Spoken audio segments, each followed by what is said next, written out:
What is up, everybody? Welcome back to the Debbie Rao YouTube channel. We're back with another edition of our top 25 breakdowns. We've been going through all the college football teams from 25 on our way up, giving you everything you want to know: schedule, breakdown, kind of, depth chart breakdowns, everything really. And we've gotten a lot of positive reviews from it, so we appreciate you guys out there.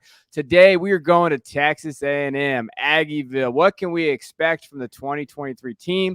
Christian said we're going to get Aggie fans mad at us. I don't know about that. We're going to talk about them, giving you guys your full team preview right now. But if you're a college football fan, you play fantasy on the college side, or just an A&M fan, stick around to these videos. I think it hits all three metrics, so you learn these guys and you can kind of get ready for the upcoming college football season.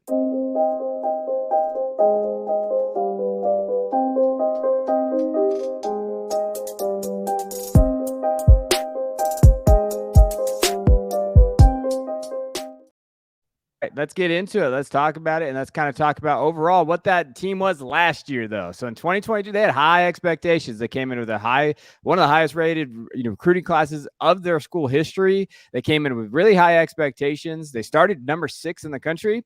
They just never put it together. They had a bunch of injuries. Quarterbacks really never played themselves out. They finished 101st in the nation in scoring at 22.8 points per game.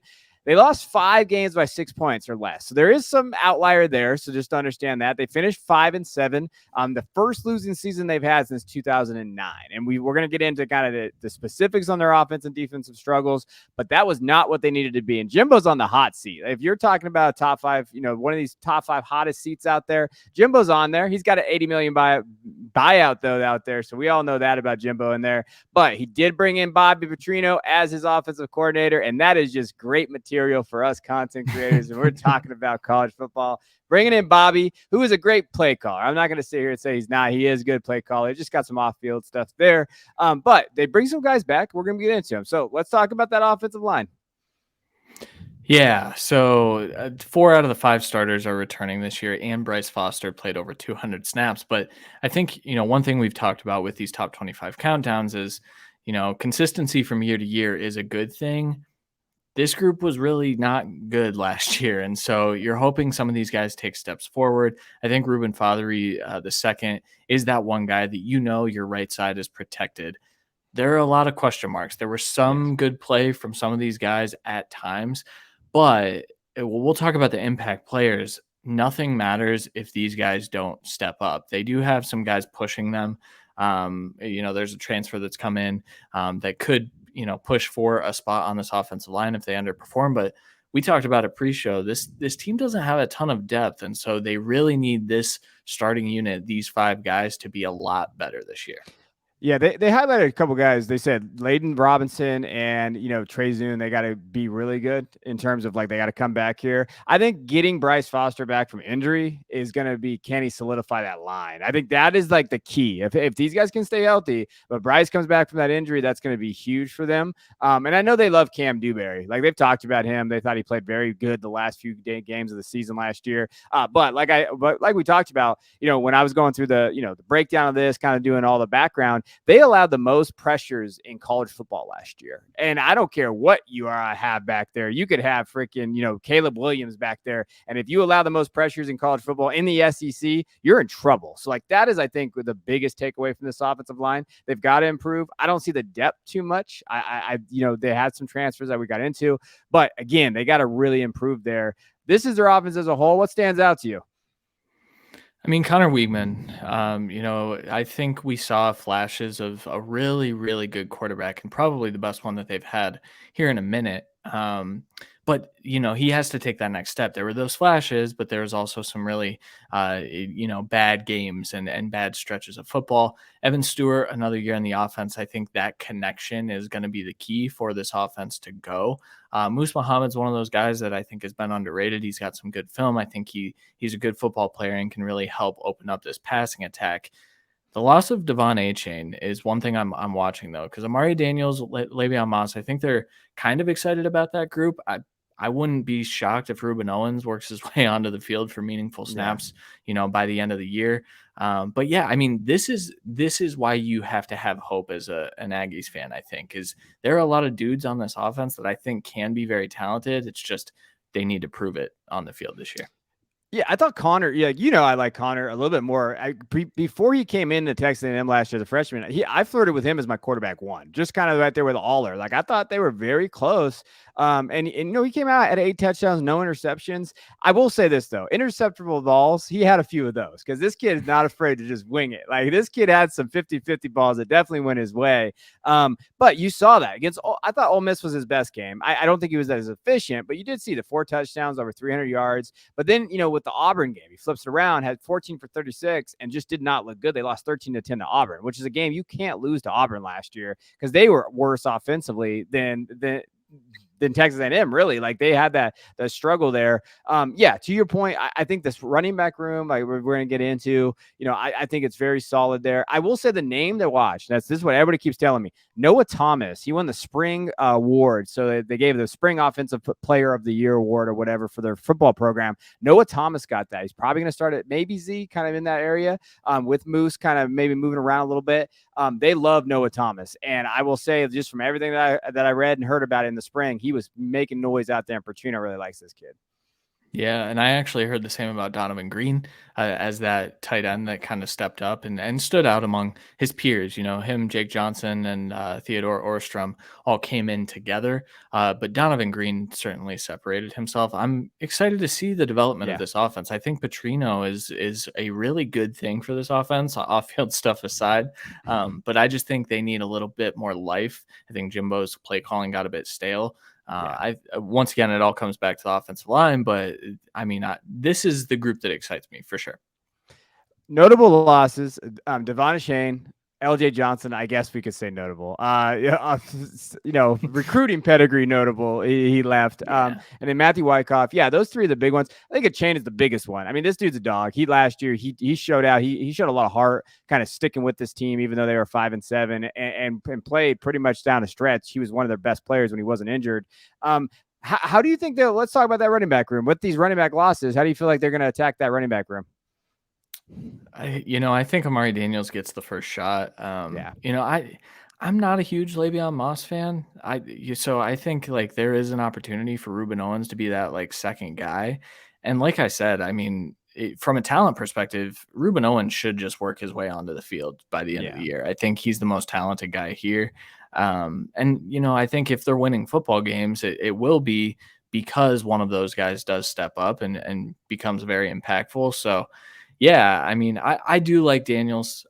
So I'm curious to see how the snap share shakes out, but it's a good room. That's for sure. I think it's good. I think what all I've heard is Amari and Le'Veon is going to be kind of that 1-2 punch. And then if Ruben can come in there and really step up and be that guy, I do know this. Jimbo absolutely loves Le'Veon Moss. So he's talked about him. All the 247 reporters are saying like Jimbo loves this kid. So what's going to happen. Jimbo's going to give him the carries, especially I think Le'Veon can be that short yardage guy for them. But from everything I've also heard they've talked about is Ruben by like week 6, he might just take over this thing and just be that dude in that offense. And so definitely there. I think Amari doesn't get the credit he deserves. He's a good back. Like he's one of those guys that kind of stands out to me as just being a very solid, consistent kind of back that's going to step up in that room. And honestly, with these three guys, there's not a ton of rooms out there that have these three kind of levels of talent, in my opinion, like overall. So that offensive line steps up, we're talking about a legitimate offense, especially from the running back position. When we're looking at recruits, obviously Ruben was the gold standard. He was going to Louisville before he decommitted when they had their coaching change. Chase Bissanis, I think, interior offensive lineman, 6'5", 290, position 2, right? So he was the number 2 guy at his position. They needed that. They definitely kind of are attacking that recruiting. They did a great job of recruiting anyway. Overall, overall rank was 10, composite was 15. You see that here. They attacked that interior offensive line. Raymond Contrell too, wide receiver 39 of the class, 6'2", 203. Kind of a little different of a build that they usually go after. They've been really good at getting the tight ends too. They've done a good job there. You see Colton Thomas in offensive tackle here. Who stands out to you when you were kind of going through this? You're putting these guys in. I like Raymond Cottrell. I think he's probably not a play this year.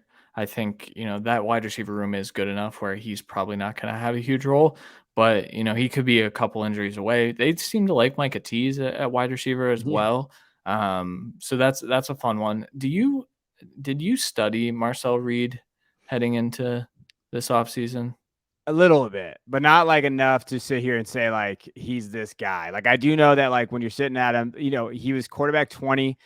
They like him 175. I know they talked about having to get him up a little bit in his weight frame, so which would be fine because of who's in front of him there.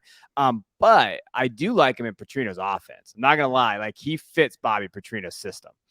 Right. And that's why, like, the reason I asked is, do you think that they'll go attack maybe a 5-star guy next year? Or do you think, like, he's probably the heir to Weigman once Weigman's gone, right? Yeah, I think they have Miles O'Neal. He's a 3-star kid coming in next year, but he's a 3-star kid. That's more of like a depth piece there. Anthony Maddox as well. Looks like they're interested in him, but he's a 3-star. Yeah, I think it's Reed. Like everything I heard, when you're talking about it, Reed's going to be kind of that next step guy. But he fits Petrino. If Petrino's still there and Jimbo's still there, just based on his early profile of what he looks good at. I mean, Petrino's system with what we've seen from Petrino and all his quarterbacks in the past, like that's the dude that he wants. Yeah, for sure. Yeah, that's all I And have on then, that. yeah, I think you hit it on the head there. And I think they're always going to have good recruiting classes. I think Jimbo knows how to recruit. You're looking at the offensive line and where they targeted there. On the defensive side, we'll get into it later. They definitely did that, and they didn't need real wide receiver help. Zachary Franklin was supposed to come there, then he didn't, right? And we're talking about kind of these different groups that we've seen kind of decommit. We've seen that. Now, we're looking at key transfers that come in. So they did attack the transfer portal a little bit. Finn Durstein, Jedi Walker, Jordan Anthony is also on there. David Bailey, Jalen Henderson, some of these other guys. A little bit of depth pieces there. And when I said Zachary, I meant Tyron Smith. That's my fault. Don't yell at me, Texas A&M fans. I meant Tyron Smith coming there. He had originally committed there, then he bounced out. All the G5 guys are the same to me. The one that's intriguing, I really, a lot of these guys are just kind of depth pieces here. Jalen played at Fresno State, so I do know a little bit about Jalen Henderson. He's a big kid, 6'3", 205. Interesting kind of maybe a depth piece behind him there. Didn't really ascend at Fresno State, so that doesn't really give me a ton of confidence in terms of what he can be at that Power 5 level. Anybody stand out to you? No, I think you hit it. I mean, they don't attack the portal as heavily, I feel, because they are such good recruiters. It's very rare to see a team be fantastic in the portal and in recruiting. I think, Yeah. one good example of that was Alabama 2 years ago now, was when they attacked the portal, but you just don't really see it. And I think they focus a ton of attention on recruiting. So I don't expect any of these guys to really end up as impact players, honestly.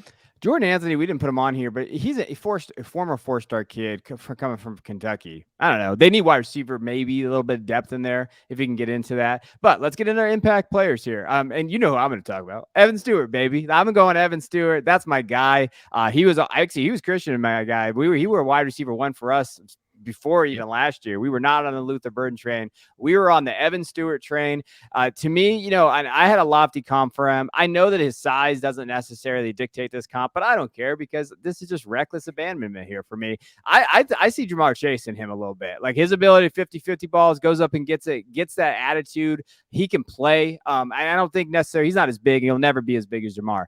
But I just see little things about him. Can play inside out. Doesn't care what size he is. He's going to go win. He showed some heart staying when a lot of people thought he was going to transfer. And he said, nope, I'm staying here with my guys. Him and Connor have a good connection. Evan Stewart could be one of the best players in the SEC, and he could be the best wide receiver in the SEC. Yeah, I had gone with a Devontae Smith comp for a little while for him. I think it's Calvin Ridley. I think Calvin Ridley might be the comp that I land on because a lot of dogging him. Impact players, though, the entire offensive line. That's what I want to talk about. This team has to get better up front. And I think, we've talked about it. There's a ton of talent. It didn't matter last year. A lot of that talent was still there. You could argue that they were in better shape in some areas last year. But when that offensive line does not perform, this offense doesn't do much. So, that those guys taking a step forward, I think will elevate this offense to be a really good offense. I think they're going to play a little faster. I think that's going to help. But yeah, offensive line, be better this year so A&M can win.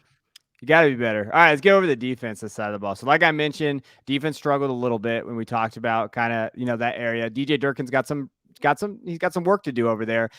You can't be the 123rd national ranked run defense in the country and win in the SEC. You're just not going to do it. Like that's just not going to happen. That's not going to put it there. So how are they going to fix this? What do they got on this defensive right now? Well, I think, they've got to be happy about McKinley Jackson. He played pretty well last year. Damani Richardson's a guy that I think can come fill the box a bit, but he hasn't really shown up. Another high recruit that just hasn't really played up to his potential yet. I'm curious to see if he kind of elevates this year. I think Tony Grimes transferring in, that's pretty crucial. I think we talked about that on the North Carolina episode actually, but I think that helps solidify that secondary a little bit to where you don't need as much production out of that front six, front seven, whatever you roll out. Overall, this group, once again, it's kind of like the offense. There's a lot of talent here. It's just how can they best put their players in positions to succeed. I do like Bryce Anderson in the slot. So we'll see. I think this group has some continuity from last year. Of the players here listed, 91% of these guys played over 200 snaps last year. So continuity is good. I think that that's a key for this defense. Yeah, and the big thing, just to give you context about, McKinley Jackson and even Fidel Diggs, who's out there, the edge guy, they missed 4 games with injuries. They were really banged up. Like that, I think the biggest thing about this defense, especially at that line position, it wasn't necessarily like they were played bad. It was just that they couldn't get consistency. And like you talked about it, like some of them were out there, they had a lot of snaps together, but not all at the same time. And there wasn't that level of consistency that they needed there. But it's not lack of talent. These dudes are freaking talented. It's just, hey, can they put it together? And I think that's where you get people talking buzz, like Texas A&M being a sleeper, because if they do put the talent together, yeah, they got dogs all across that line, and then they can kind of put it there. Big losses, Antonio Johnson, Jalen Jones, Donnell Harris. Yeah, they had some losses there, and they definitely had some guys transfer out too. When the recruiting trail, what it looks like. But from all accounts, like with those transfer guys that we've talked about, that everybody's talked about, they had a highlighted class, and then they had some stuff, from like the cover 3, and Bud Elliott's really good about this. He's talked about, a lot of coaches talked about it. A lot of those transfers were guys they weren't okay. They were okay missing. Like they didn't fit culture wise. They didn't fit in the team locker room. So maybe, it's one of those addition by subtractions. These guys leave, you get your guys in here. Hey, we're going to go to battle with these guys. And then we're going to see that extra step with these guys. Yeah, I think you hope so. I do think the Antonio Johnson and Jalen Jones losses are pretty big. I mean, those are 2 NFL players. Antonio Johnson was a fantastic safety for them last year. I think he underperformed. I think it was tough to overperform within that defense last year. But overall, I mean, that's 2 very talented players that I think they will miss. I think they kind of pieced it together to a point that it's not going to be detrimental to the defense, but it would be nice if maybe Antonio Johnson was still around, or Jalen Jones was still around on that other side as well. Oh, yeah. For sure. All right, let's look at the recruits. Again, they did a good job getting that defensive line. When you're talking about David Hicks, these other guys that are in here, very, very solid crew that they got coming in. Like just overall, just big guys. 6'4", 290, position number 1 defensive lineman. Dalton Brooks, great athlete, probably I would assume going to get in that defensive backfield somewhere, kind of at 6'1", 187. Bravion Rogers, again, they targeted their corners and their edges, and I think they did get, when they're looking at it, some good depth at the linebacker position, because everything that I've noted is they have weaknesses there, and they've talked about their weaknesses there. So getting that depth at that position is going to be huge for them. Will they actually play? Will they get out there? I don't know. I do kind of like Chance Johnson because he's coming from College Station, Texas, 6'2", 210, bigger kid. He looked pretty good. They've talked about his tape a little bit, but overall, pretty good class. Yeah, I wouldn't be shocked if some true freshmen found the field a bit this year.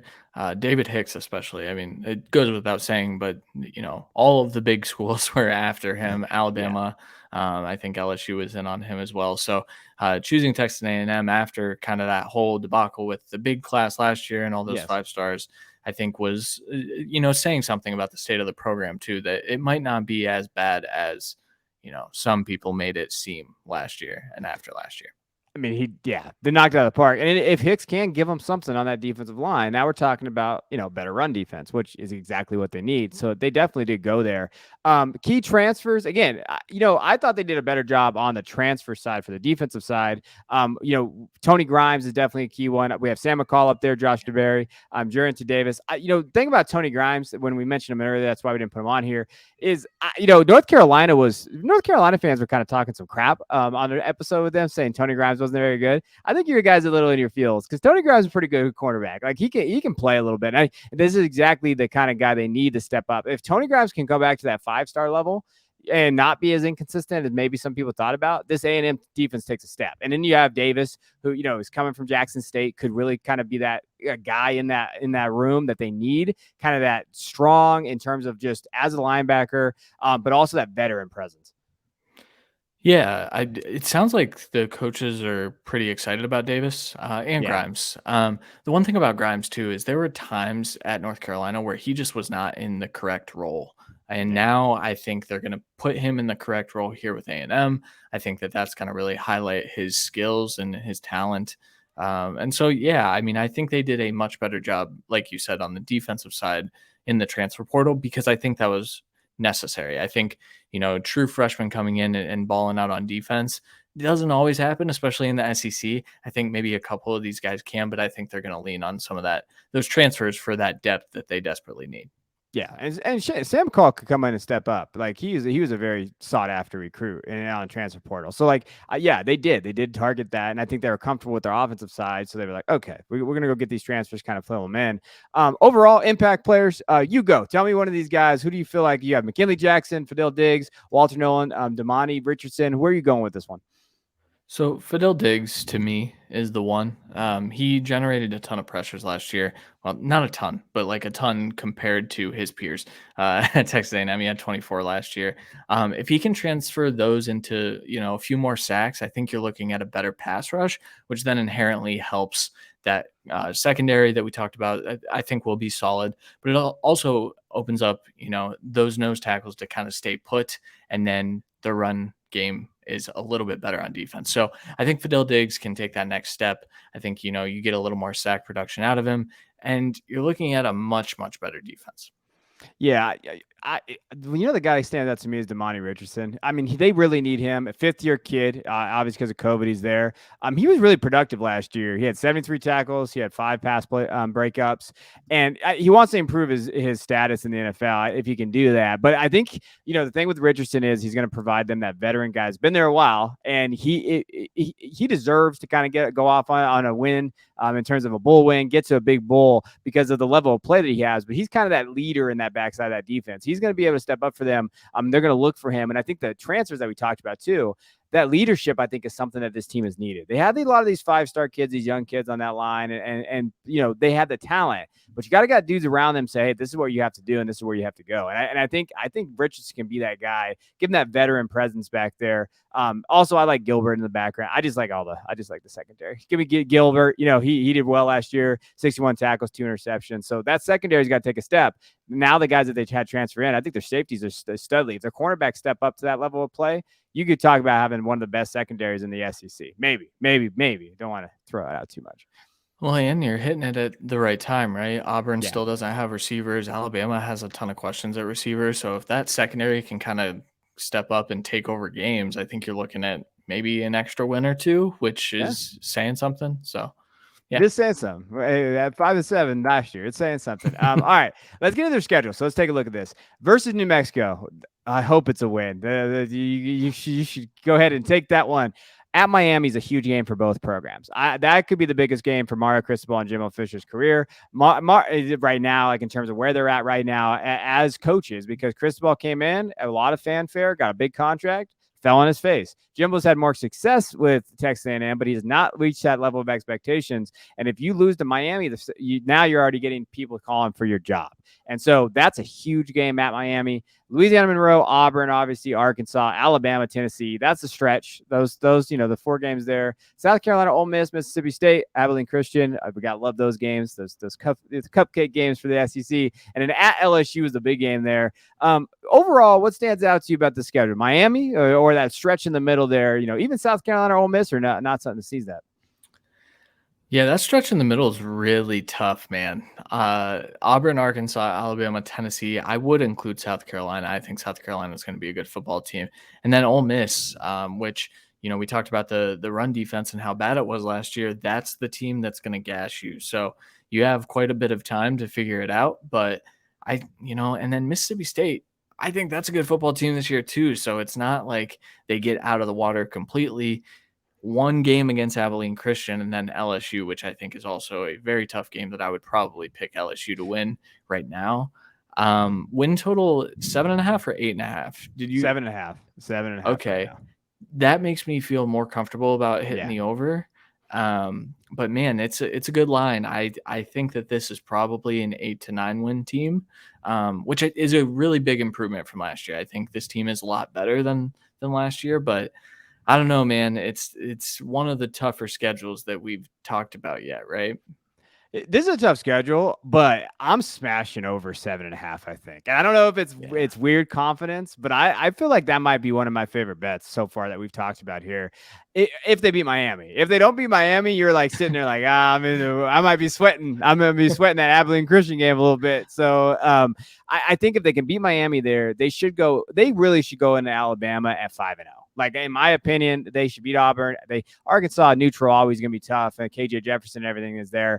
But they could be 5-0 going into Alabama. And then all they got to do is be, 3 more wins there, which I do think they can get against South Carolina, Mississippi State. It's close, but I think if they hit on all their cylinders, they have a chance to really compete down that stretch and with the SEC and kind of bounce back. But what do you think? So you can tell me what you're going to over and under, but where do you think, how many wins do you think they need for Jimbo to keep his job? 9, 10, 8. 8. Okay. 8.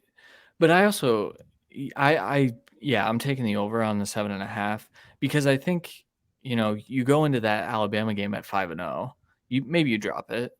I mean, you should be expected to drop it, even though it's at home. At Tennessee is really not that tough of a game this year with Joe Milton there.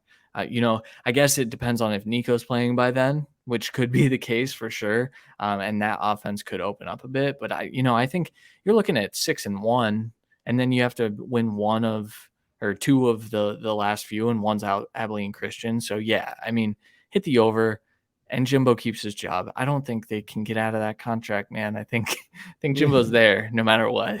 That's fair. That's fair. I think that this is an underrated team in terms of what the at-large media is talking about. I do think Texas A&M has some struggles. And if they get injured, they're in trouble because their depth is not very good. I think that they do lack that. This team will go by that offense and defensive line, like most teams, but especially this team. They have kind of the weapons everywhere else, but if that offensive line and defensive line struggle, they might struggle. But if they step up and are a legitimate offensive defensive line, and we're talking about top 20 groups, I don't think it has to be more than that. Top 20 in there. I think they can get to 9 wins. I do think Texas A&M can challenge that. And then maybe they get one. Maybe they get an Alabama at home. Maybe they get one of those games where you're like, hey, they played Alabama really well last year and they were not good. Like they probably could have beat Alabama, to be honest with you, in that game. So, another step, Evan Stewart against that defense. We saw what Jalen Hyatt did last year. Like there's an opportunity for Texas A&M to kind of steal some that people don't think so. Yeah, for sure. All right. We appreciate you guys. Aggie fans, let us hear it. Put it in the comments. What do you guys think of the team? Again, Tyron Smith, I am sorry. Don't yell at me there, but appreciate you guys. We'll check you guys in the next one.